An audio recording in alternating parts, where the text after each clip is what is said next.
मुलांनो, आपण विश्वकोशाचा पुढचा पाठ जो आहे तो पाहणार आहोत. आजच्या पाठमध्ये आपण पाहणार आहोत विश्वकोश कसा तयार झाला. प्रश्न पण आहे विश्वकोश कसा तयार झाला किंवा विश्वकोश तयार करण्याचं पद्धती जी आहे ती कशा प्रकारे होती. पॉईंट वाईज जे आहे ते आपण पाहणार आहोत. सर्वात आधी विश्वकोश जर तयार करायचा असेल तर त्यासाठी विषयवार तज्ञांच्या समितीची रचना केली गेली.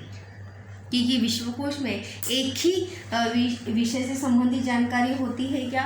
नहीं, बहुत सारे विषय जो है फिर वो वैद्यकीय क्षेत्र से होते हैं, खेल क्षेत्र से होते हैं या कला क्षेत्र से भी हो सकते हैं या किसी के ऊपर आधारित विश्वकोश हो सकता है. तो इसीलिए विषयवार मतलब सब्जेक्ट वाइज तज्ञांच्या म्हणजेच काय उस सब्जेक्ट के उस विषय के जानकार व्यक्तियों की जो है एक समिती बनाई गई. प्रत्येक विषयाच्या नोंदीची शीर्षके निश्चित केली गेली. प्रत्येक विषयाच्या नोंदीचे, नोंद यानी क्या? टू नोट डाउन करना.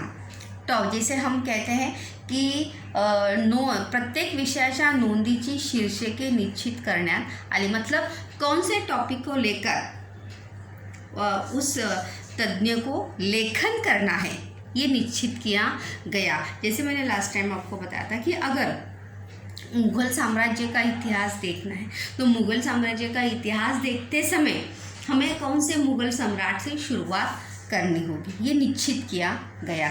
अगर आर्य संस्कृति की जानकारी लेनी है, हमें भारत की संस्कृति की जानकारी लेनी है, तो वहाँ पे हमें कहाँ से शुरुआत करनी है, कौन सा पॉइंट पहले लेना है या उसका टाइटल क्या होगा, ये जो है निश्चित किया गया. मुख्य, मध्यम, लहान नोंदीतील मुद्द्यांची टाचणी तयार केली गेली. टाचणी यानी नोट्स. टाचणी का अर्थ क्या है? नोट्स. मुख्य यानी महत्वपूर्ण, मध्यम यानी कम महत्वपूर्ण और लहान यानी स्मॉल. नोंदी यानी क्या?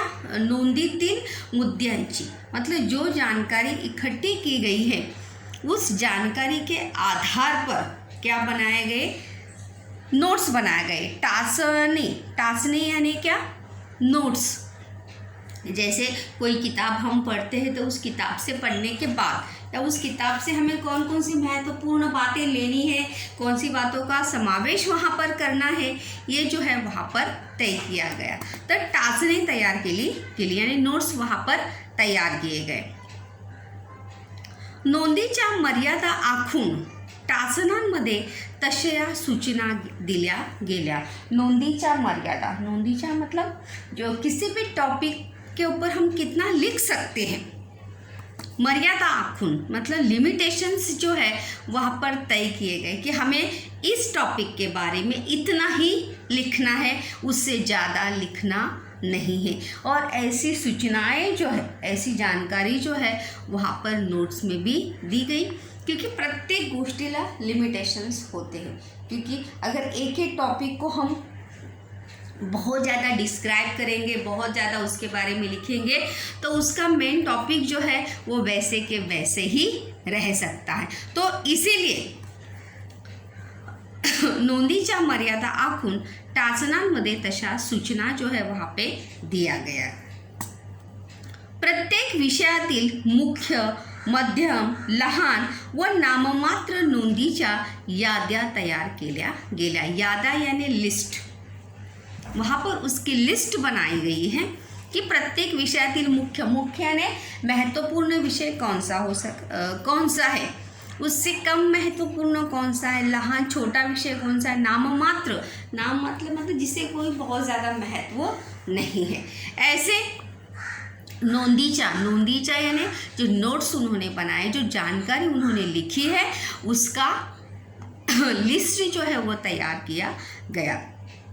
म्हणजे जर आपण सगळे अगर पूरा इन्फॉर्मेशन अगर हम एकत्रित ही लिखेंगे, एकत्रित ही रखेंगे तो लिखते समय या पूरा विश्वकोश बनाते समय हमें कोई भी जानकारी जो है वो सही तरीके से प्राप्त हो सकती नहीं। तो इसीलिए अगर लिस्ट बना के रखेंगे महत्व, मुख्य, मध्यम, लहान, इस प्रकार से अगर उसको क्लासिफाय करके रखेंगे, वर्गीकरण करून जर आपण केल्या तो हमें वो जो है बड़ी आसानी से, सहजता से वो सभी जानकारी जो है वो प्राप्त हो सकती है।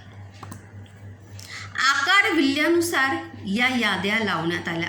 आकार विल्ले यानी कि अल्फ़ाबेटिकली ऑर्डर, जैसे हम A to Z होता है तो ABCD के हिसाब से, अभी भी मराठी में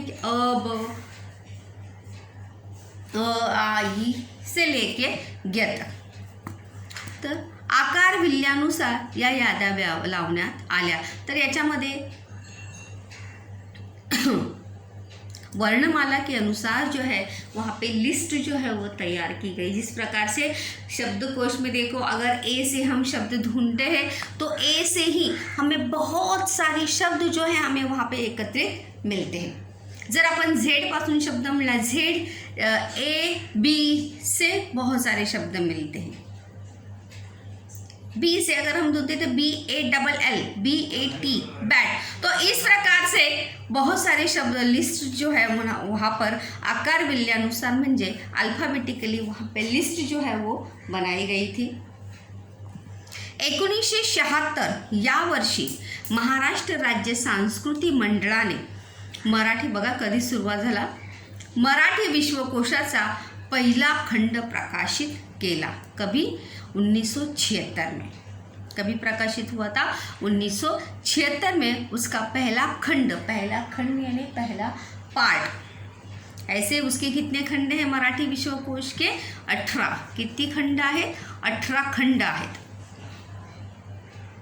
सध्या विश्वकोशाचे 18 खंड प्रसिद्ध आहेत। अगर वर्तमान समय में देखेंगे तो मराठी विश्वकोश के 18 खंड जो है वो क्या है?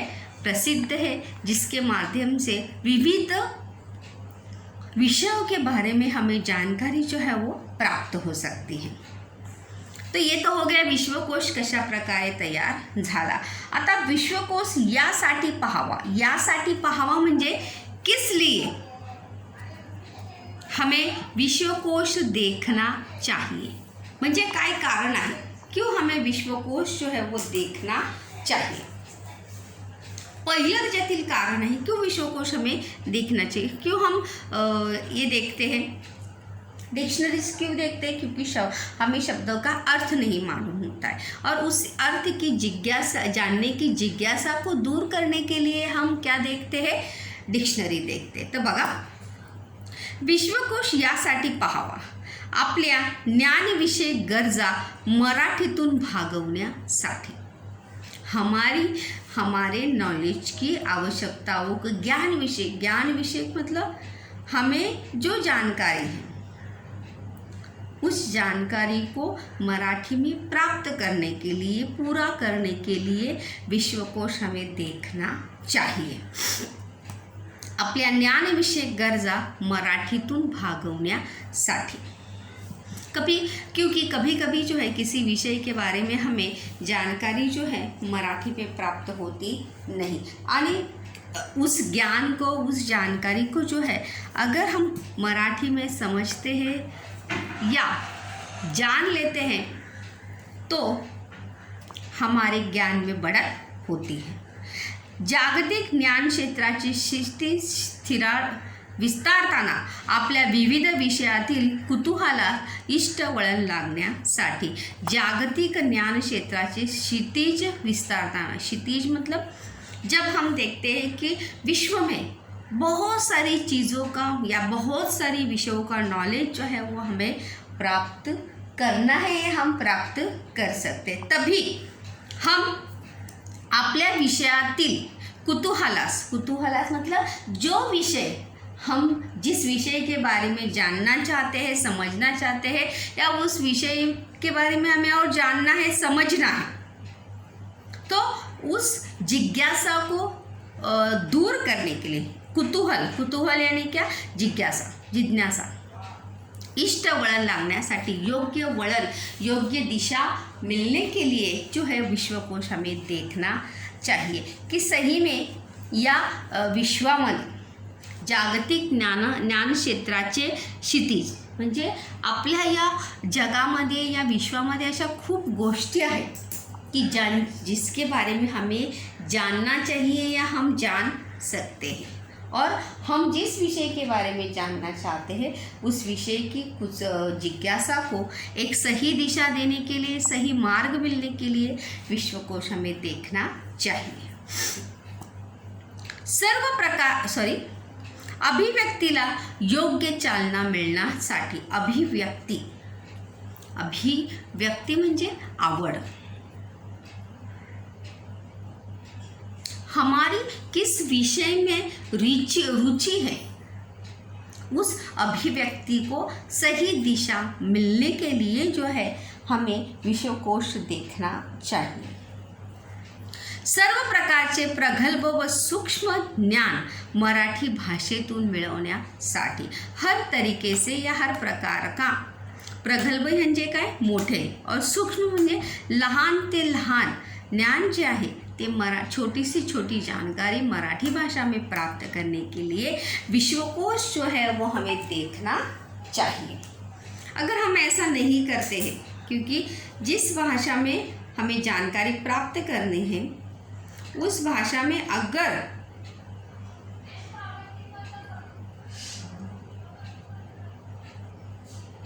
जानकारी प्राप्त नहीं करते हैं तो जो आहे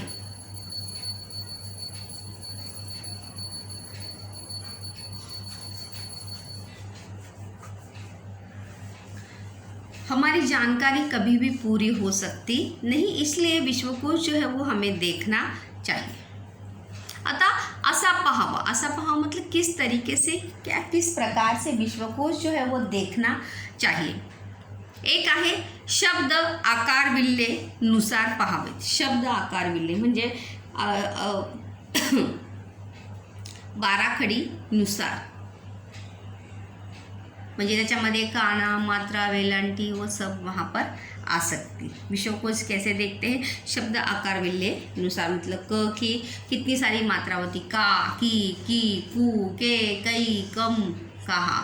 तो इस प्रकार से जो है विश्वकोश देखते समय शब्द आकार विल्ले नुसार पहावेत।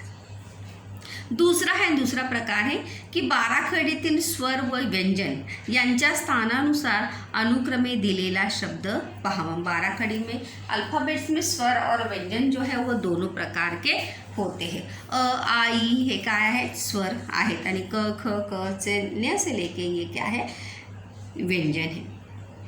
तो उसी के अनुसार जो शब्द है उसी के अनुसार जो है हमें विश्वकोश देख सकते या देखना चाहिए।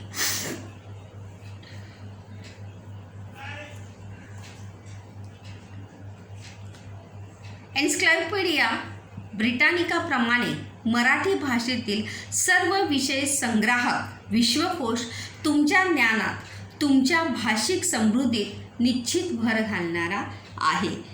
मतलब सर्व विषय विश्व संग्राहक किंवा सर्व विषयाने समृद्ध असणारा विश्वकोश जो आहे तो नक्कीच हमारे ज्ञान में आणि तुमच्या भाषिक समृद्धीत, म्हणजे तुमची मराठी भाषा समृद्ध होण्यासाठी निश्चित काय करणार आहे, भर घालणारा आहे म्हणजे मदत करणारा आहे।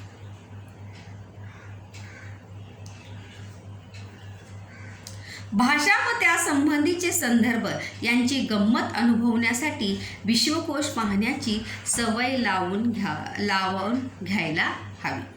मतलब भाषा और उस के बारे में जो संदर्भ है यांची गम्मत, मतलब एक शब्द का कितना संदर्भ या उसकी व्युत्पत्ति किस प्रकार से हो सकती है इसके बारे में याची जी गंमत आहे, म्हणजे त्याच्या मागची जी गोष्ट आहे ती काय आहे, अनुभवण्यासाठी विश्वकोश पाहण्याची सवय किंवा आदत जो है वो हमें होनी चाहिए। क्योंकि जब तक हमें जानकारी प्राप्त नहीं होगी, क्या, क्योंकि जब तक हमारे ज्ञान में बढ़त नहीं होगी तब तक हम आगे बढ़ सकते नहीं। तुमच्या माहितीसाठी तुम्हाला आवडणारी शब्दकोडी व फॅशन्सपैकी केशरचना या शब्दांचे संदर्भ विश्वकोशाचा आधार घेऊन येथे देत आहोत। अभी यहाँ पे शब्दकोडी यानी क्या, रिडल्स। अगर आप न्यूज़पेपर पढ़ते होंगे, देखते होंगे, तो उसमें शब्द रिडल्स आते हैं। देखो, फिर चाहे वो हिंदी, मराठी, इंग्लिश, तीनों भाषाओं में या और किसी भाषा में अगर हम देखेंगे तो रिडल्स जो है वो आते हैं। तो शब्दकोडी सोडवल्याने, रिडल सोडवल्याने भी हमारी भाषा जो है वह समृद्ध होती है। बहुत सारे शब्दों का ज्ञान हमें जो है वहाँ पर प्राप्त होता है, या बहुत सारे नए शब्द जो है वो हमें पता चलते हैं। उसमें देखिए जैसे क्रॉस बॉक्स बना होता है, त्याच्यामध्ये आडवी आणि उभी असे शब्द जे आहेत, म्हणजे आडवा कोणता शब्द आहे, उभा कोणता शब्द आहे, हे त्या ठिकाणी विचारलेलं असतं आणि त्यामुळे आपली विचार करण्याची किंवा समजण्याची क्षमता जी आहे ती काय होते, वाढीस लागते। और बहुत सारे शब्द जो है वो हमें क्या होते हैं, मालूम भी होते हैं। तुम्हाला आवडणारे कोणतेही शब्द, त्यांचे अर्थ, संदर्भ विश्वकोशातून शोधा व भाषेचे अनोखे अंग जाणून घ्या। विश्वकोश आता एका क्लिक पर, अगर आप चाहे तो इस वेबसाइट पर जाकर ज़रूर वहाँ पर देख सकते। देखो यहाँ पे वेबसाइट भी दी है, http://wikipedia organization/wiki/मराठी विश्वकोश। अगर आप में से कोई भी इच्छुक है विश्वकोश पढ़ने के लिए, जानने के लिए, समझने के लिए, तो वहाँ पर ज़रूर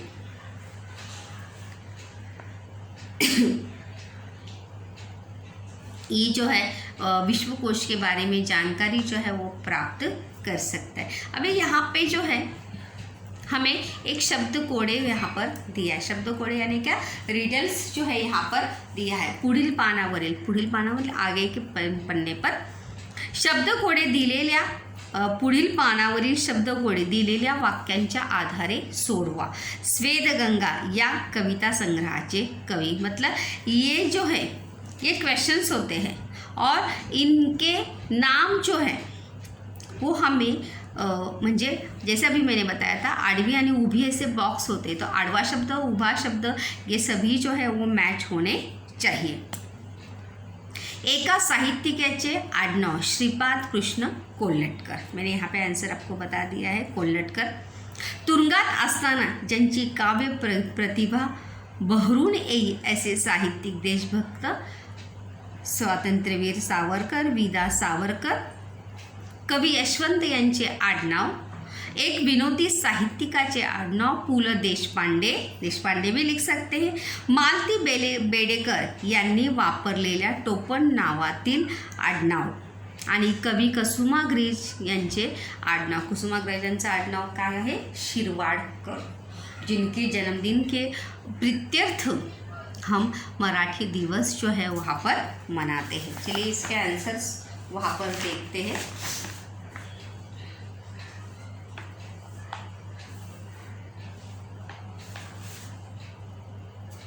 ये क्वेश्चंस आपको वहाँ पर दिए थे।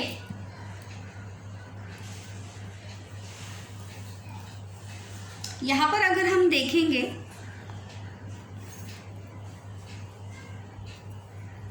तर कोणते कोणते विश्वकोशामुळे कोणते कोणते फायदे जे आहेत ते आपल्याला होतात बघा।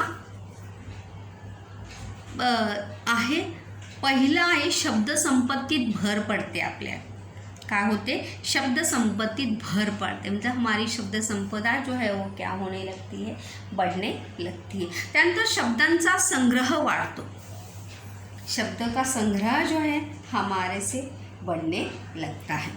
भाषेची गंमत अनुभवण्यास मिळते। अर्थछटा, अर्थछटा म्हणजे एकाच शब्दाचे विविध अर्थ आपल्याला पाहायला मिळतात। म्हणजे सूर्य हा शब्द घेतला तर सूर्य या शब्दाचे विविध अर्थ आहेत। आणि तीर किंवा काठ, काठ या शब्दाचे दोन विविध प्रकारचे अर्थ आहेत। काठ म्हणजे नदीचा काठ सुद्धा असू शकतो आणि साडीचा काठ सुद्धा असू शकतो। तीर म्हणजे बाण, बाणाला सुद्धा तीर म्हणतात आणि नदीच्या किनाऱ्याला सुद्धा काय म्हणतात, तीर म्हणतात. त्याला म्हणतात अर्थछटा, मतलब शब्दों की अर्थछटा आहे, विविध अर्थछटा आहे. शब्द प्रभुत्व, शब्दांमध्ये काय आहे, काय प्रभुत्व आहे, शब्दांची काय जादू आहे ते आपल्याला पाहण्यास मिळते. शब्द चातुर्य, हमारे शब्दों विश्वकोश या डिक्शनरी का यूज करने से शब्द चातुर्य म्हणजे आपल्याला कोणत्या जागी कोणता शब्द वापरावा हे आपल्याला कळू लागतं. भाषा समृद्ध तो होती ही है और शब्दों का ज्ञान भी हमें होने लगता है.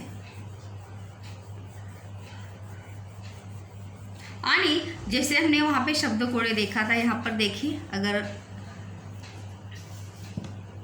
आप ज़रूर न्यूज़पेपर में हल करें. मुलांनो, विविध वृत्तपत्रे, मासिके, साप्ताहिके यांमध्ये येणारी शब्दकोडी तुम्ही सोडवता आणि भाषेची गंमत अनुभवता. बहुत सारे लोगों को जो है रिडल्स हल करने का शौक होता है आणि म्हणजे एक एक शब्द आठवण्यासाठी, जुळवण्यासाठी जो कसरत या जो मेहनत हम करते हैं, जो दिमाग पे जोर देते हैं कि अरे कोणता शब्द असेल, कोणता शब्द असेल, इसमें हमें शब्दों का ज्ञान तो बढ़ता ही है, भाषा समृद्ध भी होती है और अर्थ संपदा भी हमारी बढ़ने लगती है. फ्रेंच भाषा शब्दकोड्यांसाठी सर्वात सोयीस्कर भाषा. ऐसा कहा जाता है कि फ्रेंच भाषा जो है शब्द कोड्यांसाठी मतलब रिडल्स के लिए, वर्ड्स रिडल्स के लिए बहुत ही सरल ऐसी भाषा है. सोयीस्कर म्हणजे सोयीची, सिंपल. कॅनडामध्ये फ्रेंच व इंग्रजी शब्द योजून द्विभाषिक शब्दकोडे लोकप्रिय आहेत. द्विभाषिक म्हणजे फ्रेंच आणि इंग्रजी भाषा मिळून, दोन्ही भाषा मिळून रिडल्स जे आहेत ते बनवलेले जातात. रशियामध्ये शब्दकोड्याचा वापर प्रचारासाठीही केला जातो और रशिया में शब्दकोड़ा यानी रिडल्स का उपयोग जो है प्रचार यानी राजनीतिक प्रचार में भी किया जाता है. शब्दकोड्यासाठी चीनी भाषेचा अपवाद. चीनी भाषा में जो है शब्दकोड़े या रिडल्स जो है वो बनता नहीं है, म्हणजे चीनी भाषेत शब्दकोडे बनत नाही. शब्दकोडांचे प्रकार वहाँ पर दिए देखो, वर्तुळाकार यानी राउंड में बन सकता है, बदामाच्या आकाराची यानी ओवल शेप्स में, फुलीच्या खुनेच्या आकाराची, फूल मतलब ऐसे गुणाकार जो होता है, शास्त्रीय किंवा गुप्त लेखनाची, चौकोनांची कोडी, स्क्वेअर स्क्वेअर बनाए जाते, जैसे मैंने अभी कहा, आडवी उभी अक्षरांच्या रूपामध्ये सुद्धा आता, चित्र चौकटी सुद्धा असा चित्रों के रूप में भी वो दिया जाता है. त्यानंतर साम्याकारी आणि अनियमित आकाराची, कोई भी आकार में जो है वहाँ पे शब्द कोडे दिले जाऊ शकतात. अशा कल्पनावर आधारित असलेले अनेक प्रकार जे आहेत ते रूढ आहेत. रूढ असणे म्हणजे प्रचलित असणे, वाक्यप्रचार आहे. संगणकीय खेळामध्ये विविध प्रकाराच्या शाब्दिक कोड्यांचा समावेश होतो आणि संगणकीय म्हणजे कंप्यूटर गेम्स में भी ऐसे बहुत सारे वर्ड रिडल्स का जो है वो समावेश होता है. प्रसिद्ध विधान अथवा अवतरण देऊन त्यांचे लेखक ओळखण्यास सांगणे, मतलब ये वाक्य जो है वो किसने बोला है. जैसे आराम हराम है, हे वाक्य कोणी म्हटलेलं आहे, कोणी म्हटलेलं आहे, पंडित नेहरू यांनी म्हटलेलं आहे. शिका, संघटित व्हा आणि संघर्ष करा, हे वाक्य कोणी म्हटलेलं आहे, डॉक्टर बाबासाहेब आंबेडकरांनी. एका शब्दातील अक्षरे फिरवून नवीन शब्द तयार करणे, मतलब जैसे एक ही शब्द इंग्लिश में देखेंगे, एक बड़ा सा शब्द दिया जाता है और उसी में से शब्दों को फेर फार करते हुए एक नया शब्द जो है उससे बनता है. इससे क्या होती है, हमारा शब्द संपदा हमारी बढ़ने लगती है. काही शब्दातील रिकाम्या अक्षरांच्या जागा भरने, तो कुछ मतलब 4 अक्षरी शब्द है ना, उसका बीच की जगह जो है वहाँ पे खाली रखनी है. या बच्चों के लिए, विद्यार्थियों के लिए ये उपक्रम है की कशा प्रकारे विद्यार्थ्यांमध्ये शब्द संपदा वाढवण्यासाठी आपण कोणकोणते उपाय जे आहेत ते करू शकतो। ये तो हो गया शब्द कोड़े। त्यानंतर हम सभी जो है जिस बात से प्रचलित है या जिस बात खास करके लड़कियों को, आजकल लड़कों को भी बहुत ज़्यादा भाती है या उसका क्रेज होता है, ती म्हणजे केशभूषा म्हणजे हेअरस्टाईल।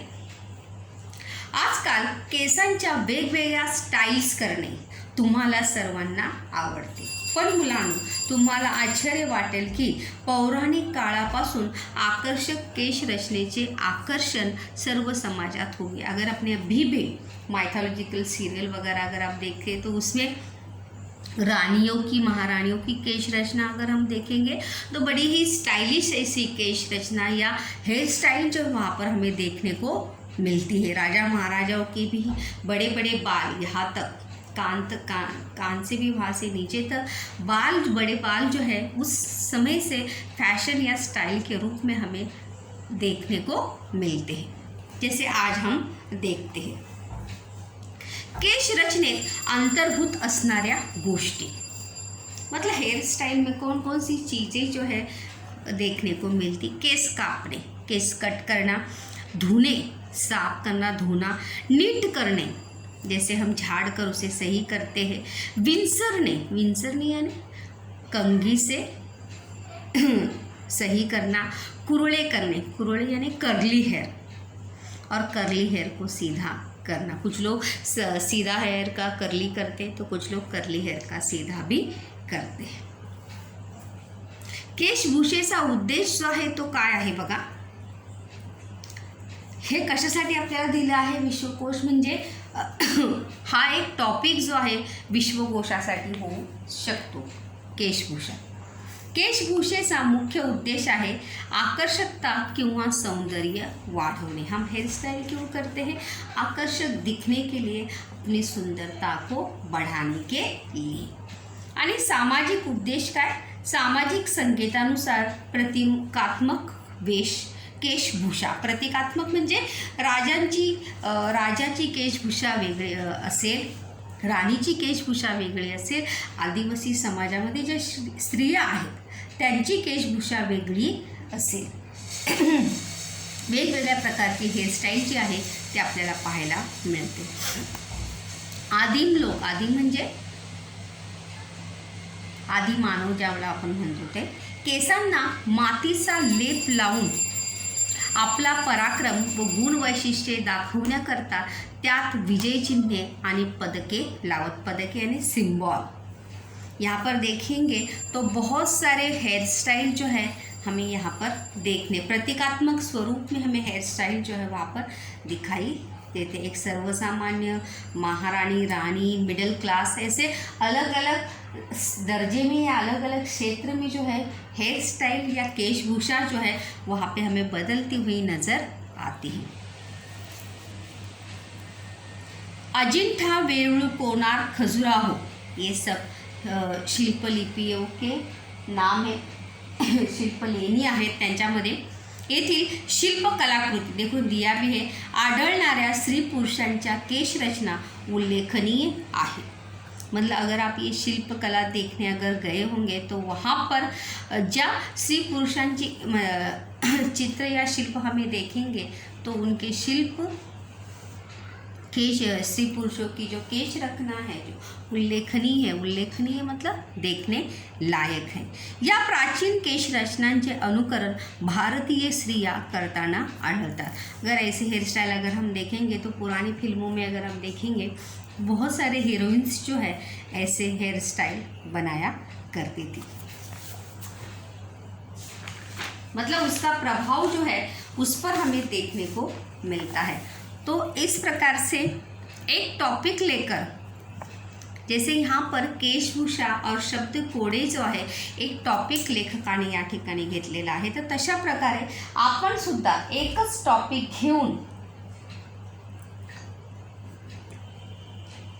विश्वकोश जो आहे विश्वकोशाची निर्मिती होते आणि त्यामुळे त्या एकाच विषयाविषयी खूप समृद्ध आणि महत्त्वाचं ज्ञान किंवा माहिती जी आहे ती आपल्याला होते. जर आपण केशभूषेचं जर विश्वकोश आपल्याला पाहिला तर त्यामध्ये सुरुवातीपासून तर आजपर्यंत कशा प्रकारे केशभूषामध्ये किंवा केश रचनेमध्ये कशा प्रकारे बदल होत गेलेला आहे हे आपल्याला पाहायला मिळतं.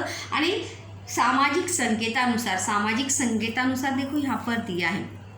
सामाजिक संकेतानुसार प्रतीकात्मक केशभूषा मतलब जैसे जिस समाज में लोग रहते हैं वैसी ही केशभूषा या हेयर स्टाइल हमें देखने को मिलती. जैसे मैंने अभी कहा की आदिवासी विभागात किंवा क्षेत्रात राहणाऱ्या महिलांची किंवा बायकांची केशभूषा, पुरुषांची केशभूषा ही वेगळी असेल तर शहरात राहणाऱ्या स्त्रियांची आणि पुरुषांची हेअरस्टाईल जी आहे ती वेगळी आपल्याला पाहायला मिळते. म्हणजे सामाजिक संकेतानुसार जशी त्यांची सामाजिक परिस्थिती असेल किंवा जशी त्यांची परंपरागत हेअरस्टाईल असेल त्यानुसार आपल्याला केश रचना किंवा केशभूषा जी आहे ती पाहायला मिळते. जे 2 टॉपिक जे आहेत त्या 2 विषयांच्या माध्यमातून लेखकाने विश्वकोश कशा प्रकारे हाताळावा किंवा विश्वकोश पाहण्याने आपल्याला कोणता फायदा होतो हे सांगितलेलं आहे.